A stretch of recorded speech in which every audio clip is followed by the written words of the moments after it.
All right, so now we are going to be diving into the DAW here and actually showing you the rule of three in action with EQ. So we're going to be going through and actually EQing each individual instrument using the rule of three. This should go fairly quickly inside of your mix because all we're trying to do is bring each item back to its sonic baseline. For example, if the snare is a little bit too dark, like in this song, then we're going to brighten it up a little bit. If the kick doesn't have enough top end, then we're going to bump that up a little bit by about 3 decibels, right? So we're just making small tweaks, just bringing everything back. So if it just sounds wrong, if it sounds muddy, if it sounds dull, if it sounds overly bright or harsh, like those are the types of things that we're going to be adjusting right here inside of the mix. I like to go through and do this for every single instrument before I actually dive into the actual mix. So this is more of a mix prep type thing, but obviously it's going to impact the mix itself. The reason I like to do this is because most of the time when you're dealing with a new set of multi-tracks inside of your mix, you have items that aren't actually to that, just good, solid level before you can actually start your mix. So this is kind of quality control, being able to go through and just adjust everything, push it in the right direction before I actually start diving into the mix. And then I have just kind of layers and layers of problems to deal with. This is just kind of gets that first round of issues out of the way before I actually dive into the mix itself. Let's dive in. Hopefully this will make a little bit more sense as we move forward inside of the mix here. So I have my song pulled up. What I'm going to be doing is I am just soloing each and every item and then adjusting it using just some basic EQ.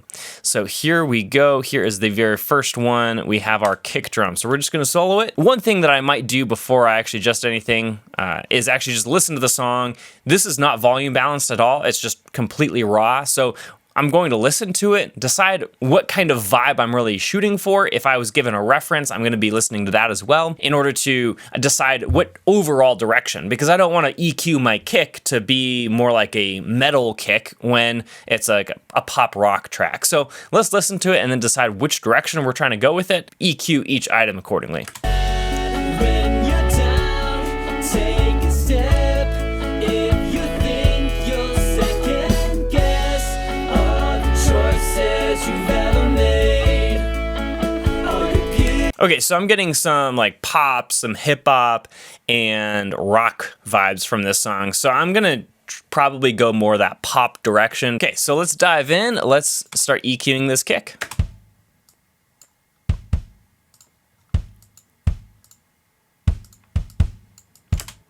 So it sounds a little bit kind of thumpy. It sounds a little bit dead to me. And so I think what I want, I'm probably gonna have to cut out some of this low mids.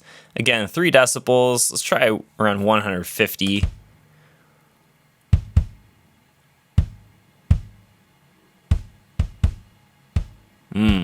Yeah, that's making it a bit more crispy. And then I'm gonna boost the top end here too somewhere.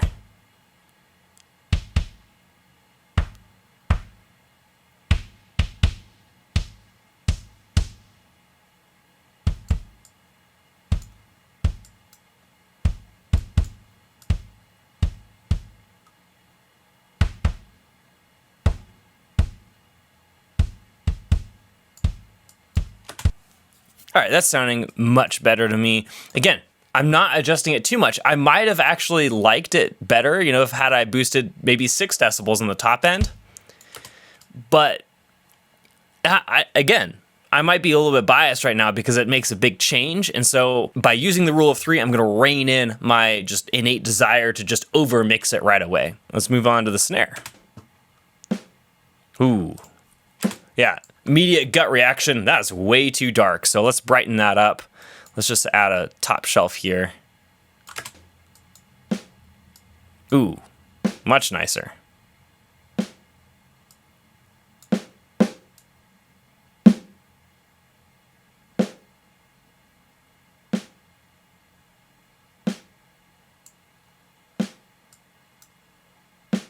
It just sounded a little bit muddy, so so that's what kind of tipped me off. Somewhere in this mid-range, needed a little bit of adjustment.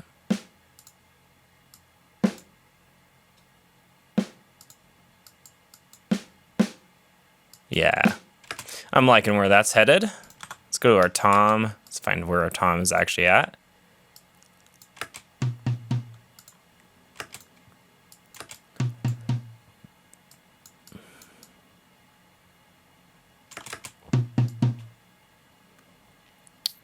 Again, keeping myself to 3 decibels. Need some top end here somewhere. Ooh, yeah, there we go.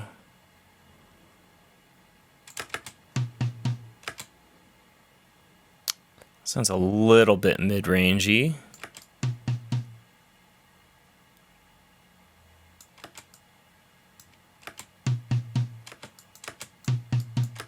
All right, move on to tom number 2.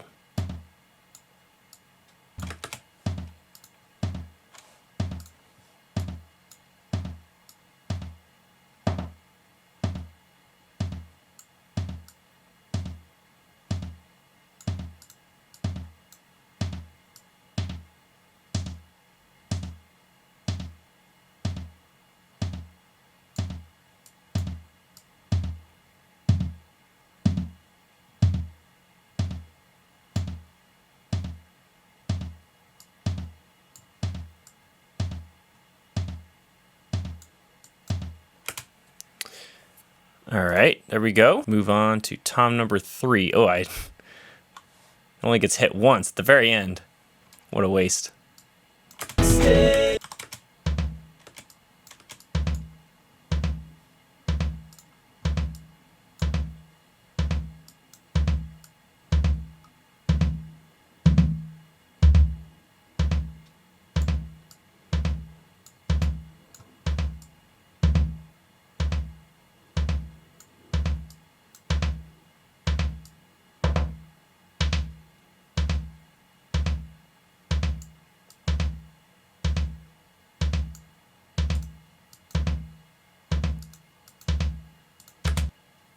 Cool.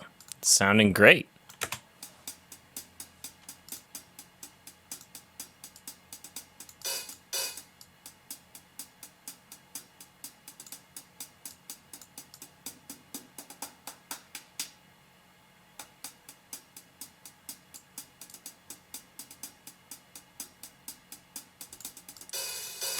Yeah, this hi-hat sounds pretty good to me. It's pretty clean, so I'm just making very slight adjustments just to brighten it up a little bit, and then also bring out some of that more of the body kind of root of that hi-hat, and that's going to make it feel heavier inside of the mix, which I think will be nice, a nice touch there.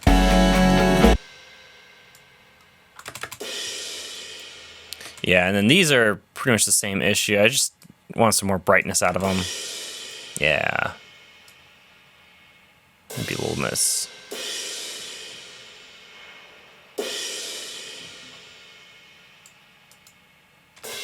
Yeah, that's probably good for those.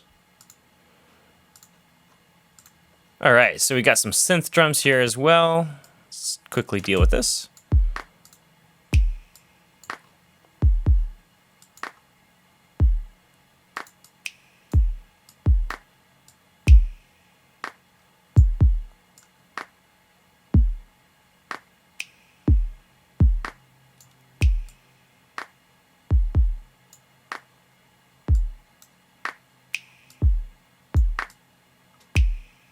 Oops.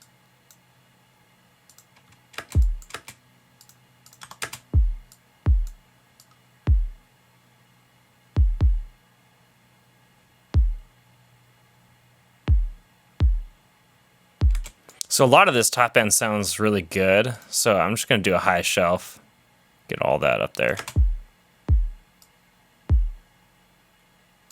Yeah, there we go. Again, never cutting anything more than 3 decibels. That sounds good. Let's just move on from that. Yeah, claps sound a little dead.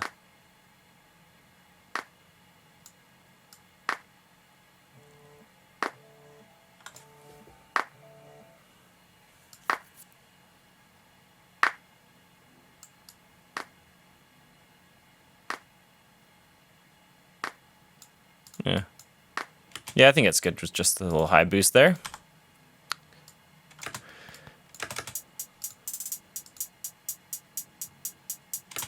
Synth hats sound good. Let's move on to the synth bass.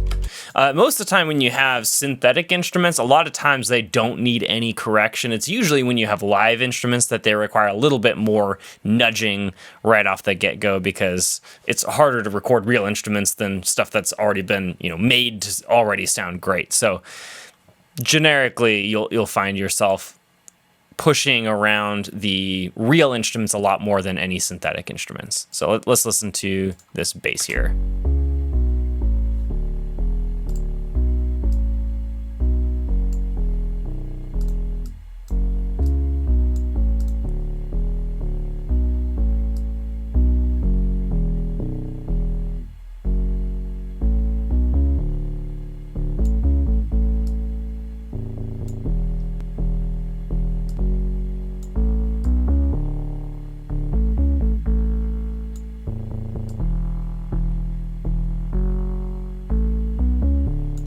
So on this one, I'm really feeling like there was just too much low end, just subby nothingness. And so it's going to be really hard to identify what the synth bass is actually doing. So which is why I was really focusing on this mid-range right here, because I was actually looking to, boost around like the 3K range or so, but there's just nothing up there to boost. And so I had to go back down to the, I think 1.8 kilohertz range was actually where there was anything to actually boost.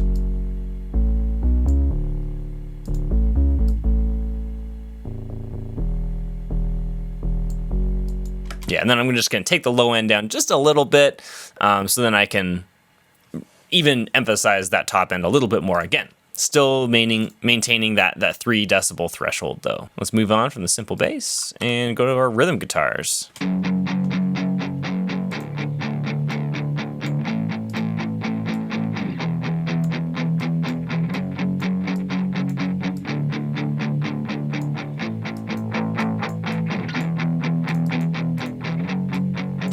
So these sound really muddy to me, so I'm gonna do a quick high pass here.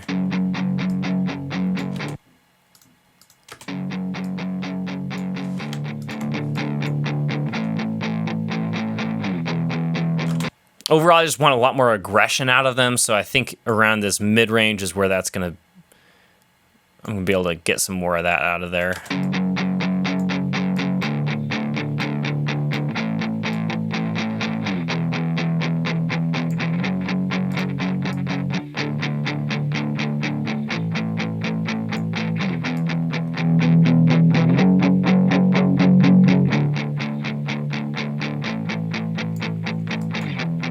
Yeah, just a nice tilt on that to tilt it toward the top end.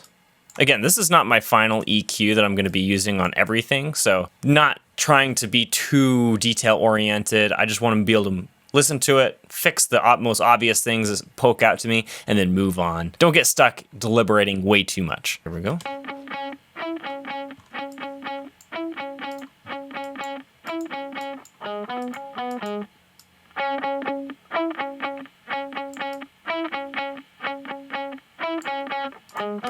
So this has the same issue as the rhythm guitars. It's really muddy. There's not enough brightness, especially if we're aiming for that more like pop type track. It's not gonna fly having dark, muddy guitars.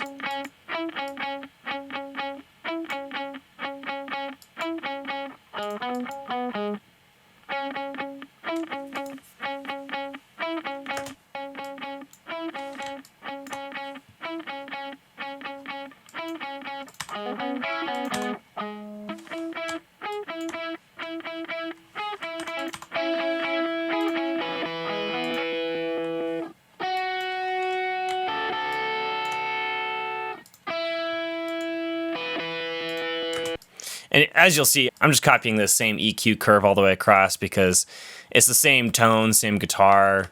And again, I'm going to be making different decisions later in the mix to kind of differentiate those guitars. But at this stage, I'm just trying to, again, get that solid bass line.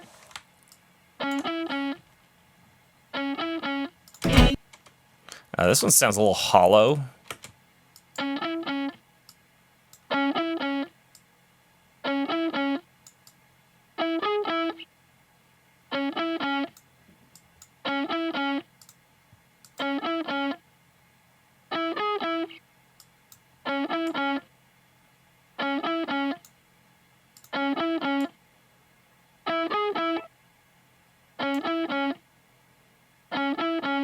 Yeah, there we go. That sounds better.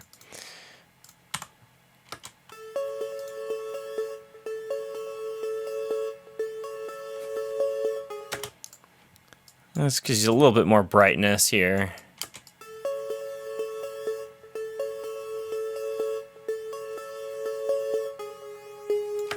But overall, that sounds pretty good. Let's a little past that.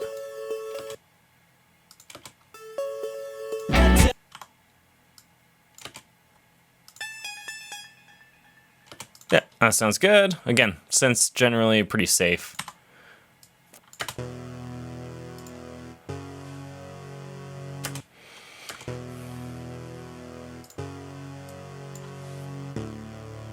Lost my analyzer. Sounds a little muddy, so let's just dip off some of that low end here.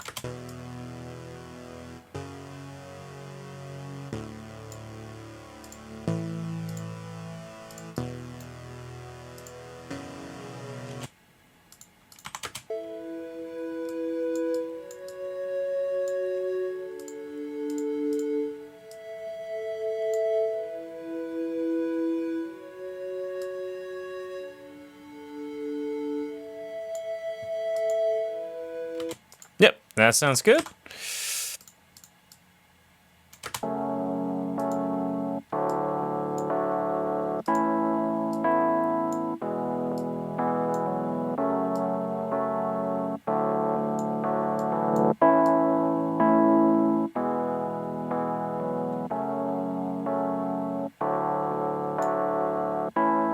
So as you can see, as I'm going through this, you can generally pick up a few basic principles that I'm using. There's 3 basic areas that I'm usually focusing on here and just adjusting on very broad sweeps. So that is the low mids, the mids, and then the highs. So I guess there's, 4 areas, not 3.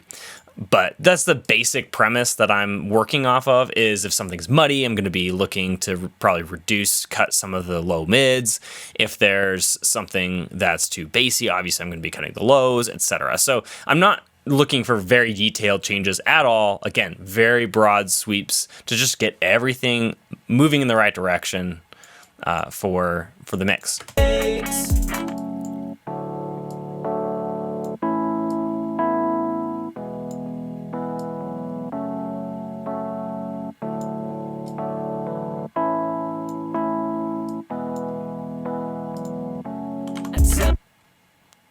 Cool. All right, and we're moving on to vocals here. So here's the vocal. Start here. I don't think I say in my. Ooh, there's some weird resonances going on there.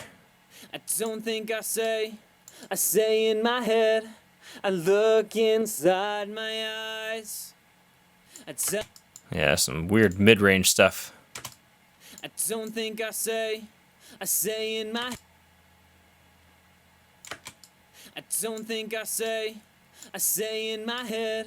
I look inside my eyes. I tell myself it'll be alright. You'll get there and don't you cry. But even if you do, tears won't make this song sad. So again, just very broad sweeps. I don't need a lot of that low end. There's a lot of just build up there. This is where the resonances are. There's something here that I'll probably get more surgical on later in the mix. And then the top end just needs more brightness. I'm probably just going to apply that same EQ curve across the board to all of the vocals because they're all recorded in the same room, same vocalist, everything. So I can be pretty sure that it's going to sound good across the board. You'll second guess all the and then harmonies, again, same thing. I'm just going to apply that same EQ curve across all the harmonies because it's the same vocalist, same mic, same everything. All right, and that is the rule of 3. So before we call it quits, let's go in here and let's listen to the chorus. I haven't even volume balanced this, so we're way off right now. But let's just see what change the overall that those EQ changes made. So let's listen and decide if we moved in the right or wrong direction. When you're down, take a step. If you think you'll second guess all the choices you've ever made, all your beautiful Okay, all of a sudden, now we are just that much closer to a great starting point for our mix. I haven't even really started mixing yet. All I have done is prepped my tracks. So again, this is the power that just a little bit and a little bit of nudging can do to your tracks, and why we don't want to over mix right away, because even though some of those instruments felt like they could probably use just a little bit more EQ, by holding back, we actually ended up with a more stable project overall and stable instruments to actually deal with inside of our mix. Well, let's move on. Thanks for watching this video. I know it was a little bit longer than maybe anticipated, but appreciate you sticking through this, and I'll see you in the next one.